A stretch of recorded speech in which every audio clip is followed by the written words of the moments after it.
is quite the storm we're having. Seems Fimbulwinter's here to stay. It will pass, though. All things do. In the meantime, how about a story while we warm by the fire? Odin's filthy spies. That old man sees more now than he did when he had both eyes. Ah, one of my favorites. It's a story of adventure. A father and son working together to overcome insurmountable odds, setting in motion the greatest war the 9 realms have ever seen. I'm getting a bit ahead of myself. Let's start from the beginning. There once was a god from a far-off land who settled in Midgard, disguised as a man. He started a new life, had a wife and a boy. They were happy together. In peace, they found joy. His wife passed away. Kratos mourned with his son. But where one journey ended, a new had begun. Faye's final request, though it seemed rather bleak, spread my ashes atop the 9 realms' tallest peak. As they readied themselves for the long road ahead, a stranger accosted them in their homestead. Baldur sought answers as Odin's hand. Kratos gave none to the Aesir firebrand. They made way for the mountains. Kratos taught the boy skills, keeping godhood a secret but training to kill. Gods were always in danger, this Kratos knew, but secrets, he'd learn, could harm the boy too.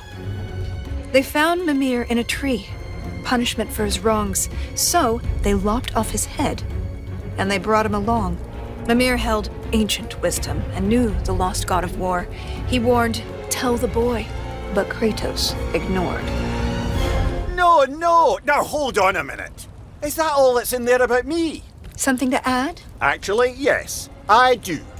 You see, Odin, in all of his dreadfully paranoid wisdom, trapped me in that bloody tree for perceived wrongs, and I led quite the colourful life before even meeting him. It all started when I was just a lad in the service of a great fairy king. Riveting stuff, really. We'll have to get back to that later. No, don't turn the page. I wasn't finished. If Mimir were telling the story, we'd be here all day. Anyways, they met Freya, masquerading as a witch in the woods. A god knows a god. She would aid where she could. She cautioned, "You must tell your son he's divine." But Kratos dismissed her. He'd regret this in time. On the road, Baldur's allies, Thor's sons, attacked. Something snapped in Atreus as he tried to fight back. The Aesir lost the battle, but Atreus fell too. Kratos rushed him to Freya. She would know what to do. Freya was disheartened with the father's neglect, but with the heart of Hell's troll, she could save his son yet. Kratos thundered through Helheim and slew the great troll. He had captured its heart, but in his, burned a hole. He returned with his offering. Freya cast a keen spell, and Atreus was healed, though not all was well. Kratos sat with his son, and for once he was true, revealing he was a god, and Atreus was too. Delighted at first, it seemed all would go smoothly. Then arrogance followed and bent Atreus toward cruelty. With tensions flared, Baldur preyed on their discord, casting back into Helheim Kratos and his ward. In Helheim, they learned Freya caused Baldur's plight. His mother's ill-conceived curse robbed his life of all light. They emerged from the realm as they neared journey's end, but Baldur appeared and attacked once again. Atreus and Kratos were ready this time, stronger together with their power combined. Freya intervened on behalf of her son, begging Baldur's forgiveness for all that she'd done. Baldur strangled his mother. Kratos lunged with a snap. Baldur slumped. Freya wailed. And he died in her lap. Something changed in the world. Snow started to fall. The dawn of Fimbulwinter. The dusk of it all. Atreus asked, "Is this what it means to be gods? Killing our parents forever at odds?" "No!" Kratos bellowed as he dropped to one knee. we will be the gods that we choose to be.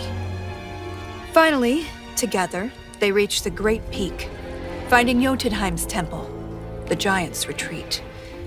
A prophetic mural showed the life they had led. The boy's mother was giant, they learned as they read. Atreus walked to the cliffside. Kratos eyed the wall slowly. Beneath the boy's picture, a name was etched. Loki. They scattered her ashes and watched as they lifted. Over rolling red hills, the wind danced, and it drifted. Standing side by side, feeling hopeful and new, the boy was at peace, and the father was too. With their promise fulfilled, they returned to their home. They trained day after day, lest they'd reap what they'd sown. Atreus grew restless. Wary, Kratos remained. Ragnarok loomed as the great winter waned. Don't tell me you're thinking of stopping here. Things were just getting good. Well, I suppose we could go on a bit longer. An excellent idea. This is the most dramatic part. On second thought, perhaps we'd better cut it short. It seems that we're out of time. If you want to know how this story ends, I'm afraid you'll have to find out for yourself. Until then.